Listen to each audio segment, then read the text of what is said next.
What's up, everyone? Robbie Gould here, kicking it with 15-year MLB veteran pitcher. Throughout his career, who he excelled not only as a starter and then a closer and then back to a starter, but he was a two-time MLB All-Star as well as a World Series champion with the Boston Red Sox. You know him for throwing some high gas, but he's got a great impersonation of Harry Carey too. Ladies and gentlemen, Ryan Dempster. Ryan, thanks for kicking it with me. Robbie, it's great to be here with you. Great to see your smiling face, man. And so happy to join you on the show. Yeah, I'm excited to have you. You know, it's kind of unique. You grew up in Canada, which is the hockey mecca of the world. You get drafted by the Texas Rangers 3 years after the Blue Jays win the World Series, their first one. You become the face of Canadian football or Canadian baseball. You later last year get inducted into the Canadian Baseball Hall of Fame. You are Mr. Baseball of all Canada. Did you ever think that baseball and major leagues and even your parents think that that was a realistic dream? No, I did. They didn't. They not at all. They probably had aspirations of me working at the pulp and paper mill like the rest of the family. So it is a quite interesting journey. First of all, not playing hockey when everybody played hockey, and I grew up with two younger brothers, and I remember we did play 1 year of organized hockey. The skating rink the ice rink was like 30 minutes maybe, 30 minutes away. And my mom was going practice home, practice home, practice home. And at the end of the season, she said, all right, it's hockey and nothing or everything else and no hockey. And me and my brothers were like, we loved every sport. So we're like, all right, we can do without hockey. We'll do that. And I just took baseball at a young age and loved it. It's in my baby book my mom kept, like what I want to be when I grow up, baseball player. And I had my papa sent me off to baseball camp when I was a young kid, and paid for that, and just had aspirations of wanting to do it. And then finally, when I got a little bit older, started going and playing in the city with the real competitive leagues, and made the Canadian junior team, got kind of on the radar. Some schools started calling. Next thing you know, I get drafted and signing a contract and playing pro ball. So it was a crazy journey to get there. People still scratch their head in my hometown. They're like, dude, how did that happen? And it was a magical ride, and got to do it for a long time. Pretty guy. Well, it's unique because I grew up playing baseball. I grew up 25 minutes from the Little League World Series. I was 110 pounds soaking wet at sixth grade. And I was like, I don't really have the arm, and I can't hit it out of the infield on a junior league field, so I might need to choose a different sport. But I grew up in a family where my dad was a mailman. He still is, and my mom's a retired school teacher. So that blue collar nature that you're talking about is kind of unique, which I think is also unique to kind of how you started your MLB career. It took you 3 years. You played in the minors. And that's something I love about the grind of baseball, because it's very similar to kickers. There's 4 or 5 spots open. When you got into the Major League Baseball, you became in and you were a starter, right? And then you transitioned to a closer, and then eventually you came back to being a starter. How did that kind of mature over your career, and how did that help you as a pitcher? Yeah, I think early on in my career, probably the biggest thing was, did that first year in the big league, the ups and downs of it all helped me later on when I went through that kind of role as a closer. Because when I first got to the big leagues, the Marlins had just won in 1997. They dismantle the whole team, and then they bring up all us rookies from Double A and not even from Triple A. They didn't even have anybody in Triple A yet. We all these young guys coming up, and we stunk, and we were awful. And I learned really fast how to deal with losing and how to deal with failure, and realize that just because you fail, you're only as good as your next pitch or your next game. And then when I got a chance to get back up to the big leagues, that really, really helped. And then going into the closing role, you learn really fast. I always said, thinking of you, I always said to be a closer, especially for the Cubs, was like being a kicker for the Cowboys. You could boot 30 in a row. You miss one field goal, they're like, get a new kicker. Playing against the Dodgers one time, here I am at Wrigley Field, three-run lead against the Dodgers. Little easy base hit, another easy base hit. I'd saved 26 consecutive games. I give up a wind-blown home run into the basket, and I go out to the parking lot after the game, and it's move back to Canada, Dempster. And I'm like, oh my God, what did I get myself into? But I just kind of drew from all those old experiences and said, all right, It's just one game. My next game, that's all that matters. The next pitch I throw, that's all that matters. And I tried to really focus as hard as I could on that. And I think that's ultimately what led to me able to have a career in baseball and not just a short little as a job. Yeah, it's kind of funny because if you miss a kick, even if it's in week 4, like 12 weeks later, everyone's like, "You kept us out of the playoffs," like it doesn't truly matter like what you do or what you go through. You could have had 6 field goals in the game, but you missed the one that counts. And you're the headline in the newspapers. But I think that's kind of unique about both our positions, and something I've always looked up to you when you were playing in the city of Chicago is, being a closer, you're coming in probably the most hostile situations with either people in scoring position and you got 2 strikes and you haven't thrown one pitch all day. And then you talk about a kicker. I sit on the sideline pretty much the entire game and then come in for the most important part of the game, and you're counted on, right? So, I had a lot of people in my career that I kind of leaned on for some advice. Did you have a mentor that you had that you'd say that helped you propel your career? Yeah, I had a great high school coach who really laid out, a good plan for me, and he always kept in touch with me along the way, and really kind of, kept positive. He saw things that I was doing, um, that really helped me as I got into the big leagues. And then when I got to the big leagues, because of my early failures, I really struggled like with confidence and believing that I was good enough to be there. Because it's like, first of all, I'm throwing like pitching right kind of in the midst of all the PED era. Yep. So it's like, whoa, man, I throw all over the plate, and I have to look at the umpire and get a new ball every time because these guys are hitting 450 feet. So then I started not throwing enough strikes to get anybody. I started. I'm like, oh man, I got to throw strikes, and then I get behind, and now I got to throw it over the plate, and yeah. So it was the kind of this up and down ride, and then it played 2 parts. Eventually, actually, one as a teammate, but I had a guy named Harvey Dorfman, and Harvey Dorfman was a sports psychologist that wrote 2 incredible books for any young kids who are ever out there thinking about it, at any level.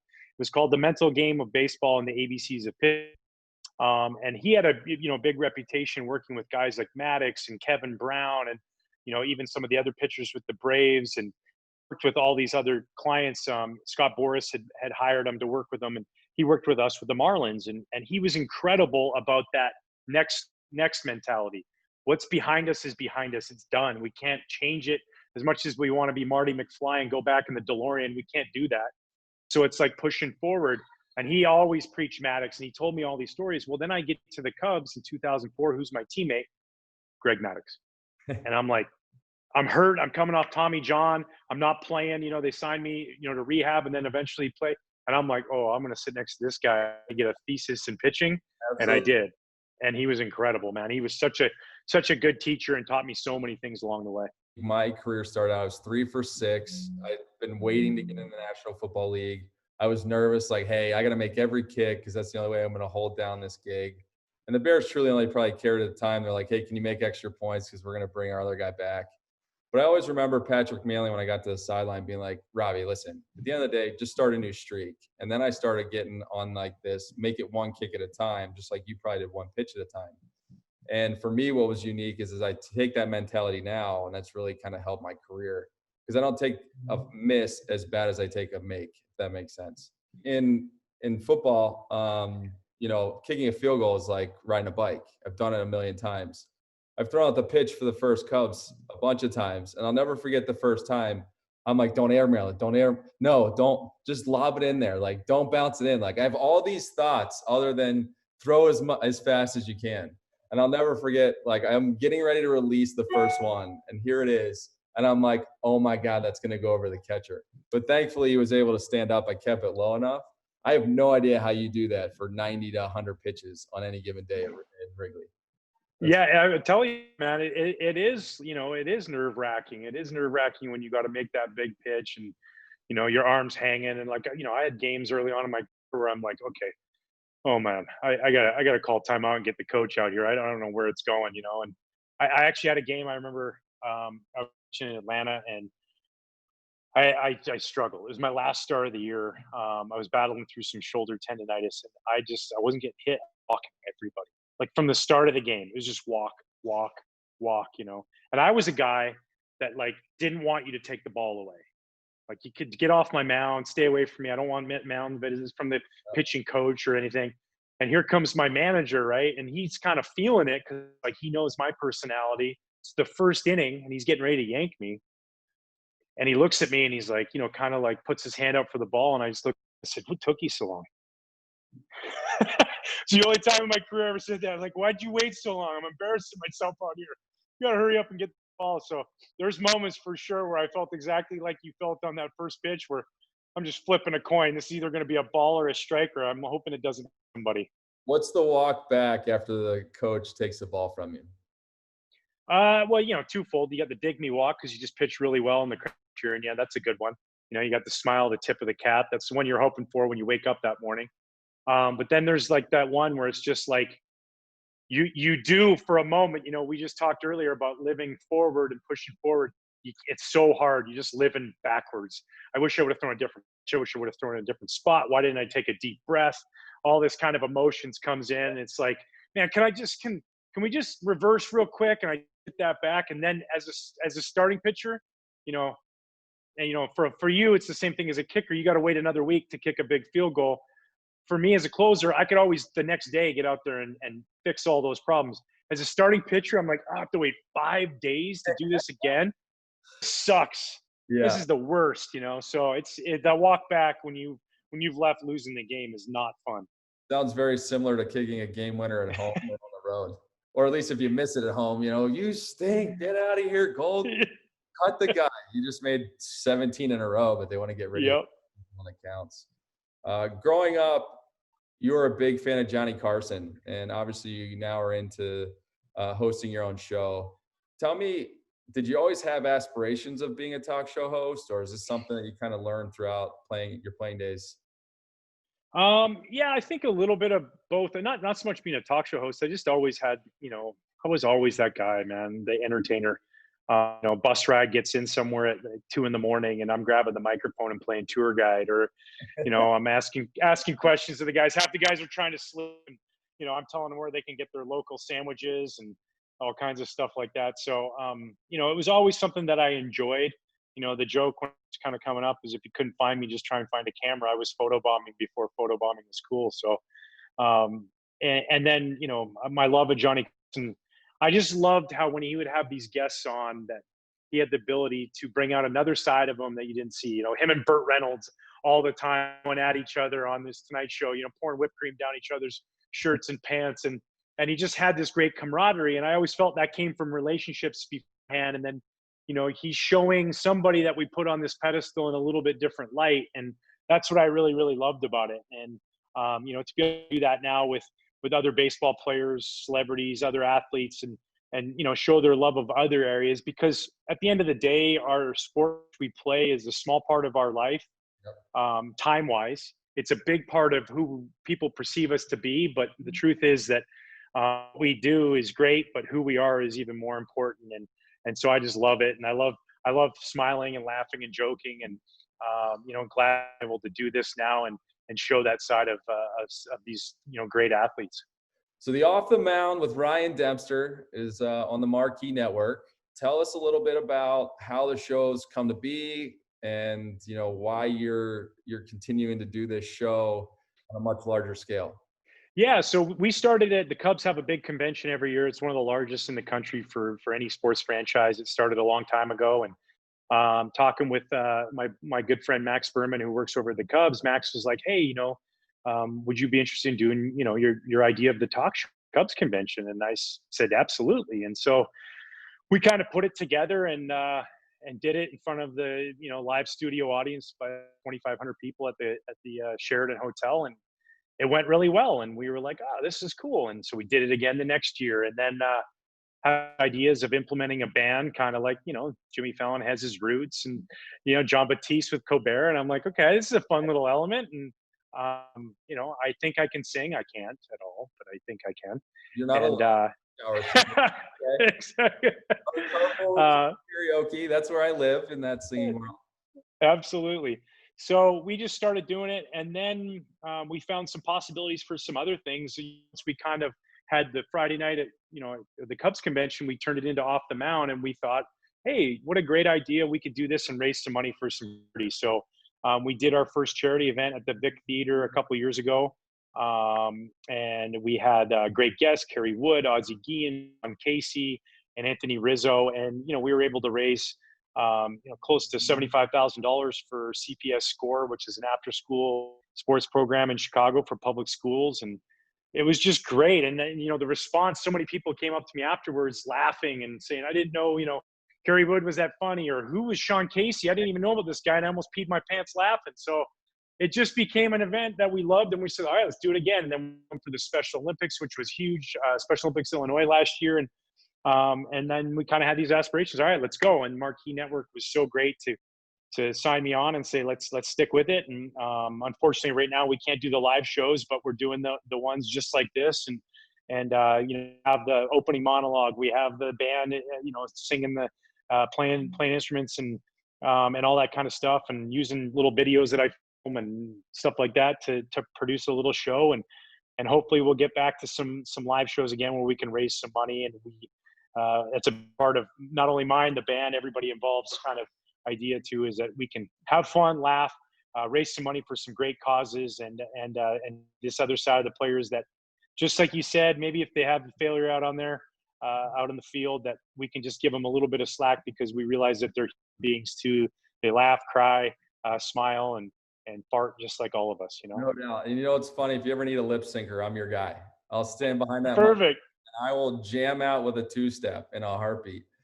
Nice. One of the most unique things that I know about you is, and you talked about kind of the giving back and the charity aspect of the show, is you're one of the 99 good guys in baseball. And obviously you have a personal situation with your daughter who is diagnosed with 22q syndrome. Is there anything in your playing career that's kind of helped you personally and personally to your professional career?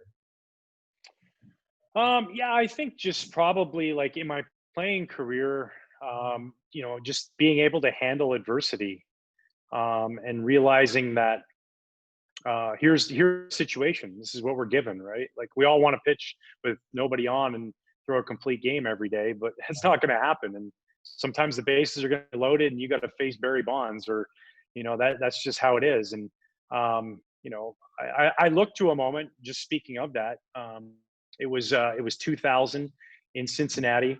I was having a good year, and I had runners on first and second in the bottom of the seventh inning, facing the Reds. And Barry Larkin was up, and he hit an infield single to load the bases.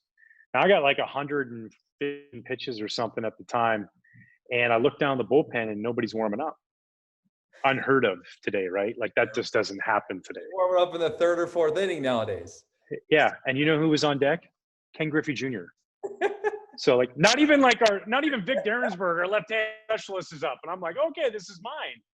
And I loved it. I loved that my manager gave me that chance, because one, instantly it was like, this is mine. And two, I had a chance to compete against one of the greatest hitters in the history of baseball, still in his prime. And, I was fortunate enough, and Mike Redmond, who was my catcher, who we were both from the Pacific Northwest. So we both grew up, idolizing Griffey.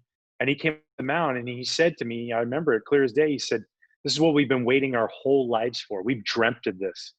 And I just said, all right, and let's go. And we ended up, getting a strikeout in a big situation, probably as pumped up as I've ever been on the mound.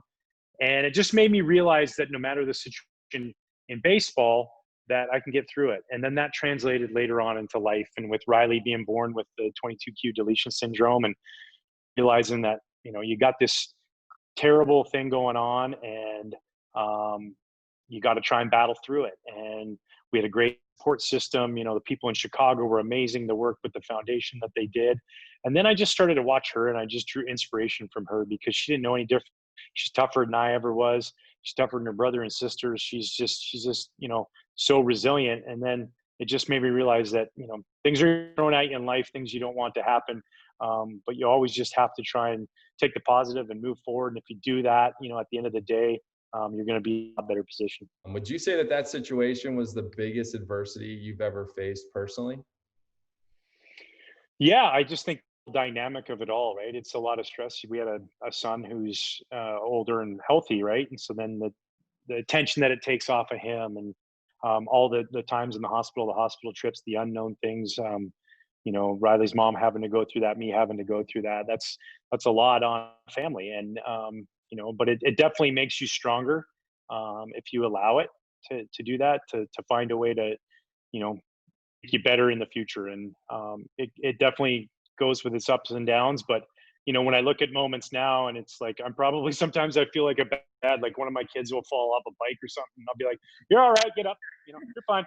Rub some dirt on it. Yeah, your sister's had 8 surgeries. You're good. Like, so Yeah. it's it is interesting, the perspective it gives you, because you realize, A, how resilient kids are and how tough they are, and B, what you're capable of, of getting through as a human, and battling through to get on the other side of it all.